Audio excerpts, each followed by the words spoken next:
just getting too muddy on the driveway. We're out here looking for pigs again. We heard some squealing, right? Didn't we just hear some squealing? Let's go see.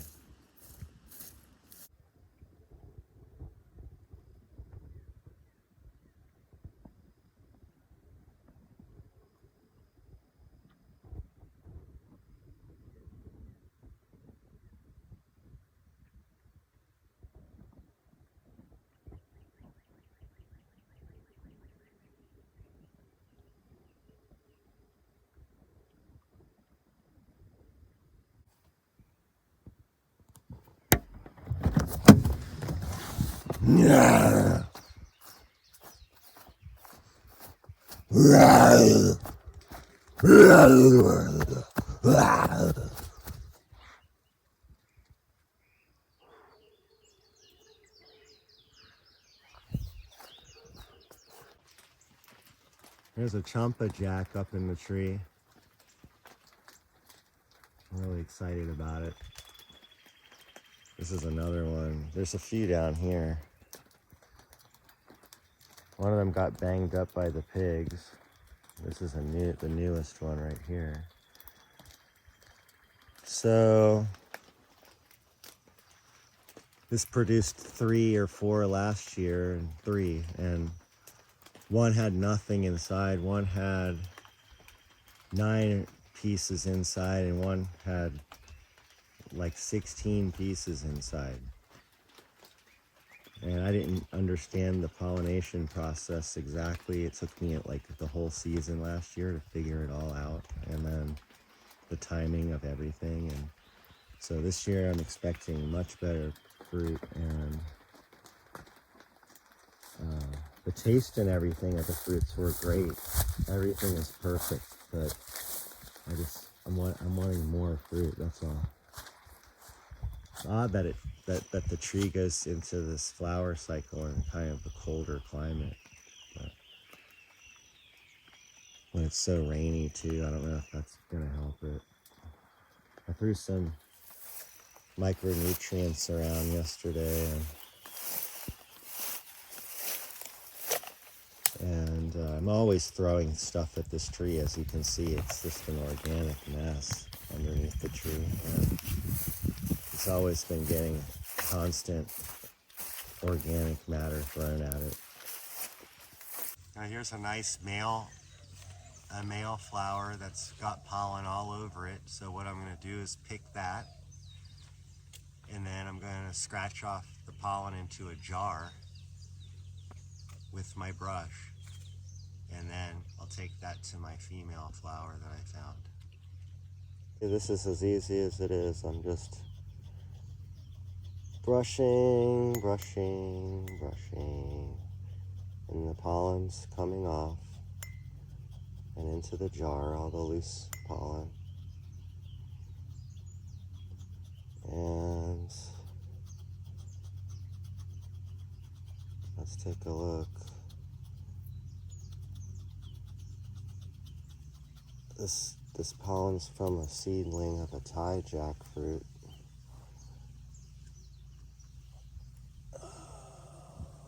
So that's all the pollen, you can see it.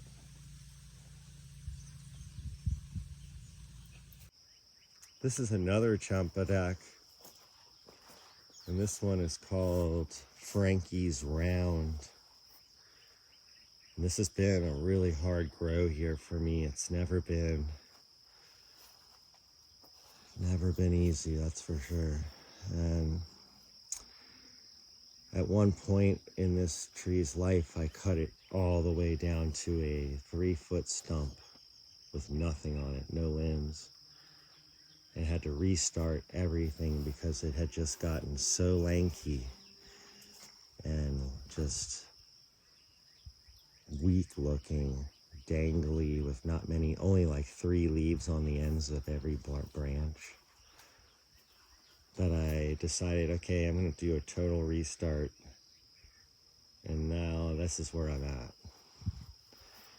You can see I've put this strap in here. Sometimes if the tree's gone off and there's 4 main leaders, like this one now has 4 or 5. I might cut one of those out. I tie them all together so that they can't just break off like this one on the side did, where there's this injury here. So that's what happens when it starts getting windy from the west, is this tree starts shaking a lot, and then I could have a major loss, like a huge limb breaking off. I've been chasing pigs out of here for 2 nights, 3 nights now consecutively, and I've looked at all my fence lines, and I've kind of narrowed it down to maybe one place they could be coming in over the fence, which is it's a new thing. Like, I've never heard of a pig going over the fence, but it looks like it could be possible. So I worked on that, but this is what they've been doing, just working on my trees. I'm gonna have to rake that out too. That's an Artocarpus hirsutus. I don't think that it's doing very well here. I think it's maybe just out of its league here. And this comes from a place in India called Kerala that has a much different climate than what I have.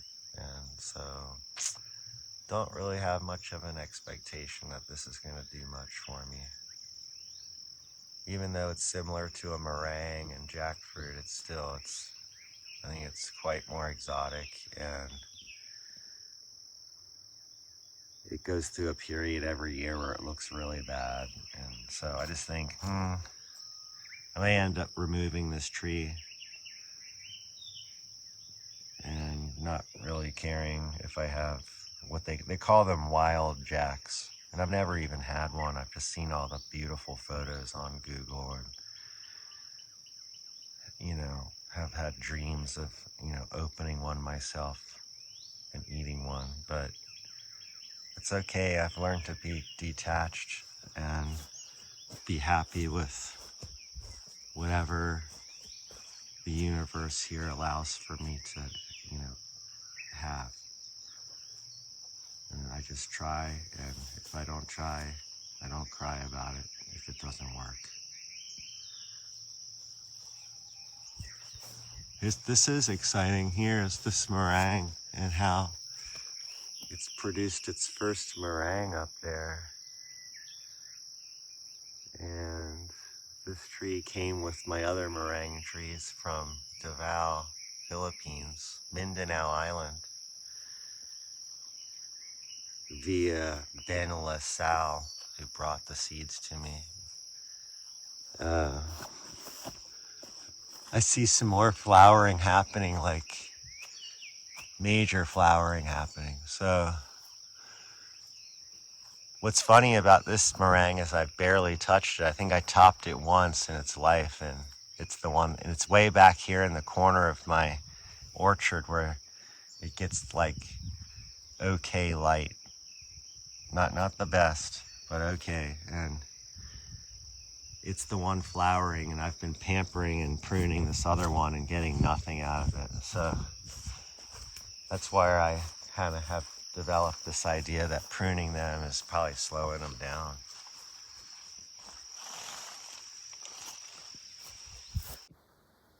Here are those flower buds again a week later. And I noticed a few there on the trunk have faded out, and then I can see some back there, and I can see a few others in there somewhere.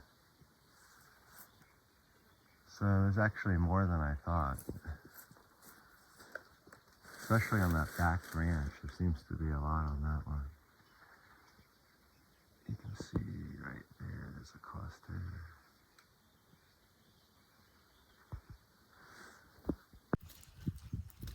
Put the brush, put it all over the brush. the pollen, right? Is it all over it? Let's see. Show Daddy. Good job. Now, wipe the flower. Okay. Wipe all the whole thing. Good job. Go ahead, keep doing it. Wipe as much of it as you can. Good. Other side. Under. Daddy's been doing this for a couple days. Good. Good. We just made a jackfruit. We just made a chempedak. Here's my mamey sapote seedling. I call it the yone because what happened was I went to my uncle's home and picked some of his mameys, which are from seeds, and they're good. And I gave one of them to my friend Yon, who took his now wife out on his first date to a movie, and he brought the mamey into the theater and they ate it together, and he came to work the next day and told me it was so good that they wanted to plant the seeds, so they did. And then they decided to move off island and came to me and said they thought the best place to plant it would be here, and so there it is. And I was always told it took a long time to get fruit from a mamey, but the fact of the matter is that it didn't take long at all to start getting fruit on this. And I want to say it was like 4 years and it started to flower from seed. And I did top it. Probably topped it like a year and a half ago. And then this here is a macadamia nut, and I think it's the 305. Gosh, I would have to look at my records because I have 3 different ones. 344, that sounds right. 344, that sounds right, but if I'm wrong, I'll correct it in the comments. But yeah, this has been a nice tree, and this year it has more nuts than I've ever seen. It has just a lot of nuts on it this year. And I've just sprinkled it with minimal fertilizer, and I haven't mulched it in years. So it's doing well without really much care. I did maybe prune out some stuff once. And then here's another Rolenia.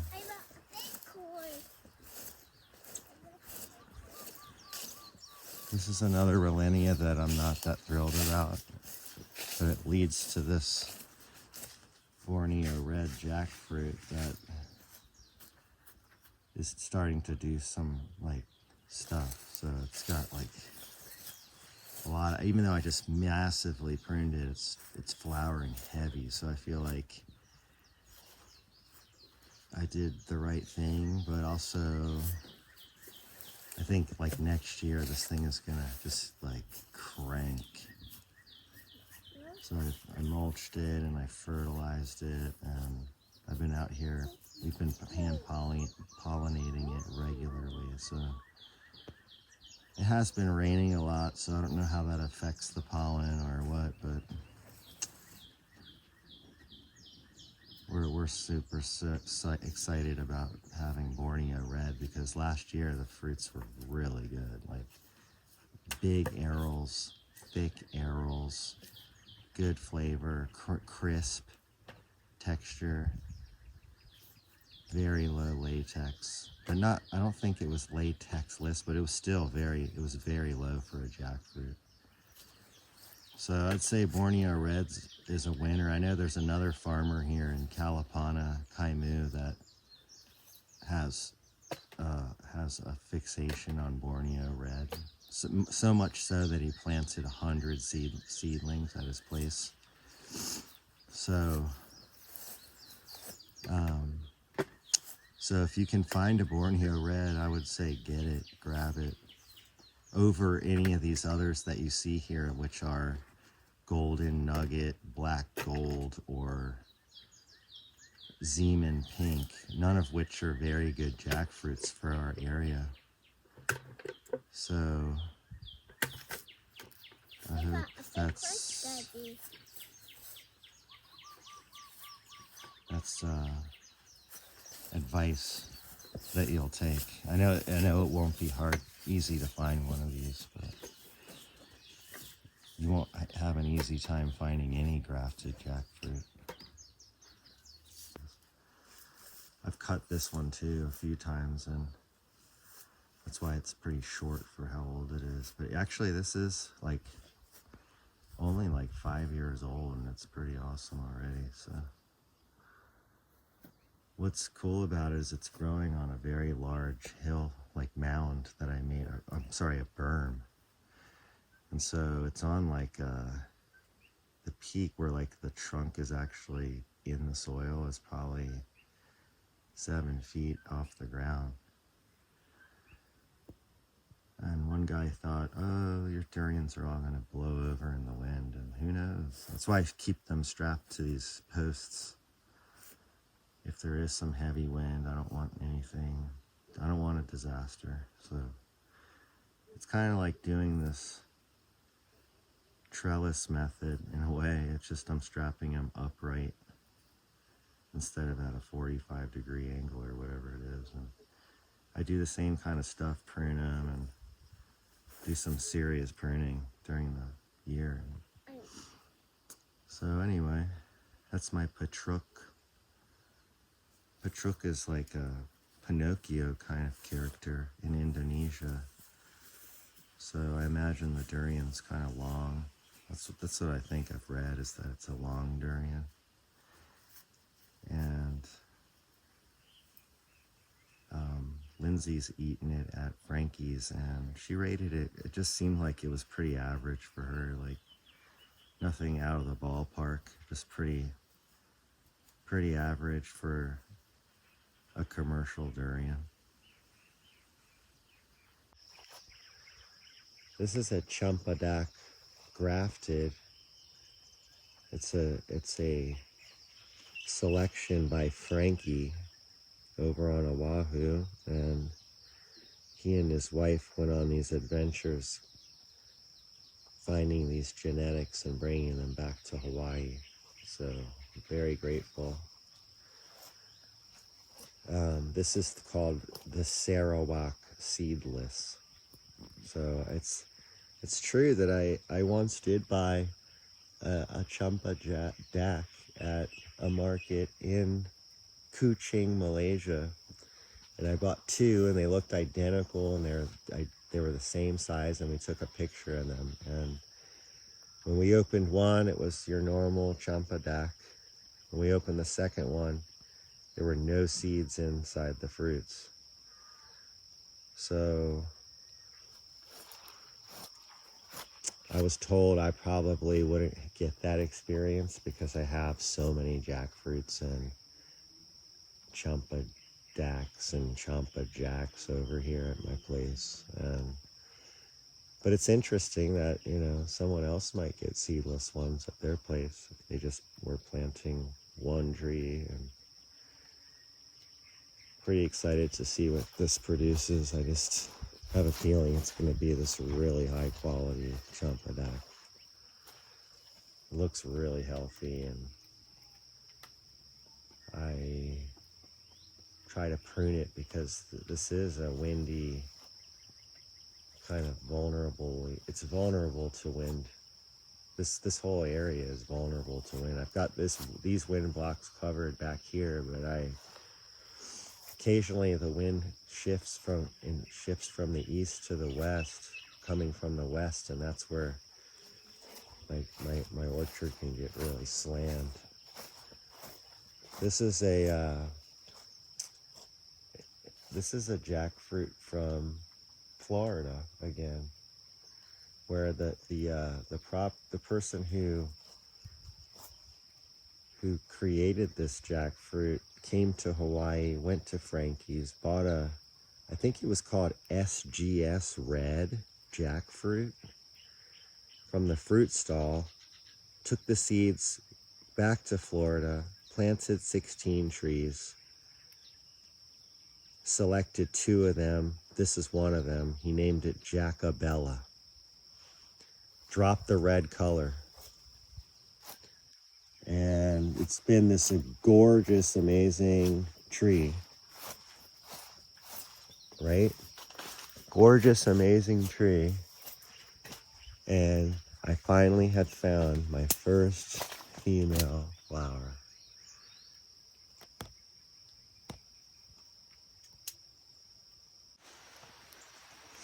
These are tamarillo trees. I don't know if you've seen those. Oh yeah, you probably have, but I'm surprised by how many people have never heard of them. But yeah, I got this type from Bill in Mountain View, and he had a plant nursery. He still does, and he's the green garden guy on YouTube. So I went to his place and he had this improved tamarillo for sale. One tree, and I bought it, and it turned out to be such a winner. Finally died after years, yet last year. And so this June I planted seeds out for 5 new ones.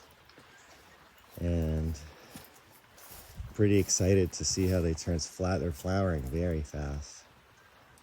It's June, and now it's, so yeah, it's been almost a year, and they're fruiting already. So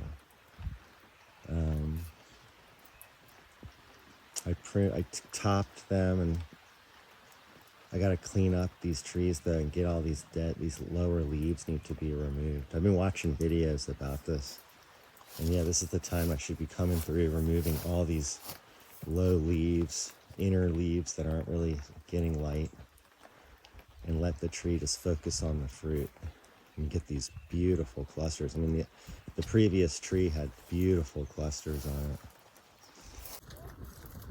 Well, if you want an easy job, come to Puna and do the weather. Anyway, this is what happens when it's just torrential raining around this is my Mangifera odorata, and this is a zone that just basically doesn't drain well. And despite that, this whole side of the tree facing the water had 40 fruits on it last season. So that's the west side. And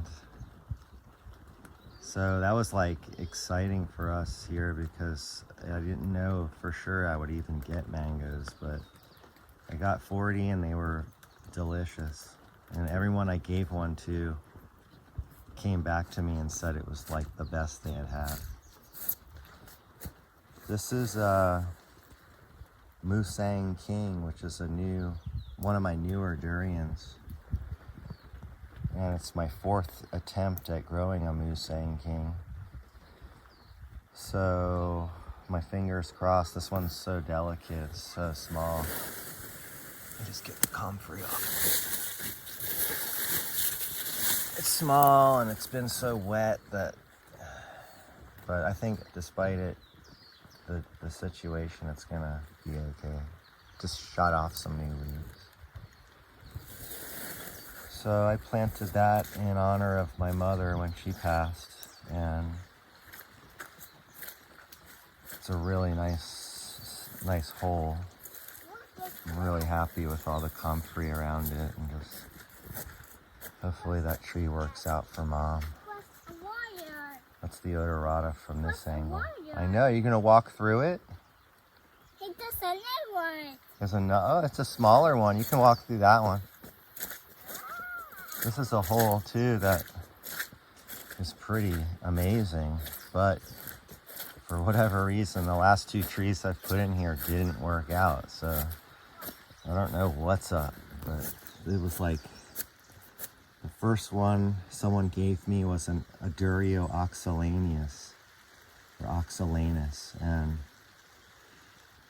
it was from a seed, and he had it root bound in a pot for a long time, and it was already several feet tall. Didn't have much leafy stuff on it, and I planted it, and it did put out some stuff, but then it all died back, and then put out some new stuff again, and then that all died back. And so I believe I just kind of gave up on it at that point, because it had been like 2 years of just watching it do nothing. So then I put this hybrid Cutagensis durian in its place, which looked good in the beginning, and then suddenly it all died back and then totally dried out. So I'm replacing that with another durian this week. If it wasn't raining, I'd be putting it in the ground now. But so I'll be back to 20 grafted durian. But I think I've dropped a couple now. I've got only like 16 types now or something. This is that sapodilla I was speaking of from Frankie's that they call the Alano. And it's like that Thai variety that I was raving about in the previous video, and that it's a dwarf. So, the Alano sapodilla. Don't know that it's gonna be that amazing. This is an air layered tree. It's got some fruits in it this year.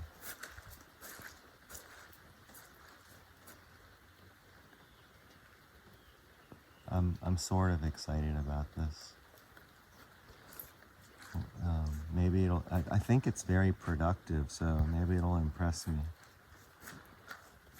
What else do I have here? This is up here. This is a mango. I'm sorry, not a mango, an avocado that I read about. They have an avocado festival here in West Hawaii, and this is this like award winner, and it's huge avocado. Supposedly a lot of people were really excited about it. It's called the I always forget the name. It's a stupid name too. It's like, it'll come to me. It'll come to me in a second.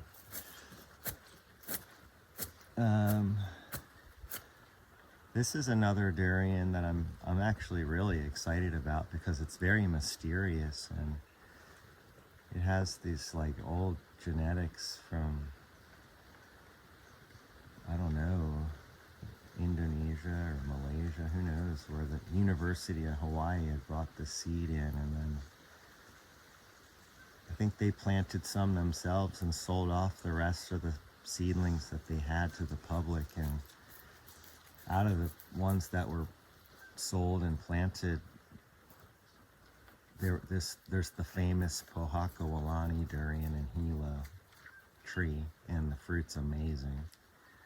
And then there's this, so this came from the same lot of trees, but it's much more mysterious because apparently it doesn't fruit often, and the mother tree's dead, and so anyone who actually has this is just like waiting for it to fruit. But I'm just like hoping that maybe it likes it up here, and maybe it'll fruit more frequently with better care and stuff. So that's the Kilauea durian. And so I'm really happy to have the Kilauea durian here. Even knowing that it may not fruit reliably every year, or once every 5 years, who knows? Oh, here comes the rain again. But this is probably my time to sign off again. I've been making the long videos and trying to keep them to 30 minutes. But this is Elisa Atamoya.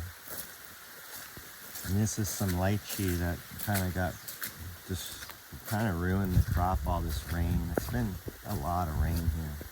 More than I can remember ever in 18 years. Consecutive rain.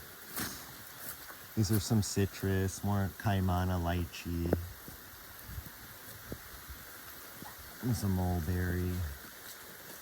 The lychee crop looks pretty flat. I see some clusters of fruit, but the blossoms got clobbered. This one's a little bit more behind that one, and there's like, see all the blossoms are up top, white. And I see some fruits up here, but I imagine this is gonna also get ruined as far as like having some good yields. I'll have something to nibble on. This looks better than the other one though. So here's another chempedak. Okay, here daddy, so it's time to go. We're getting all wet. It's fun, isn't it? Huh? Let's go. You saw a frog? Yeah. Where? Check. Let's check. So yeah. So until the next video, stay dry. Happy gardening. There's a frog. Oh, I see the frog. There he is. Let me see. We found the frog, everyone. There he is. There's the frog just sitting in the water. How cute.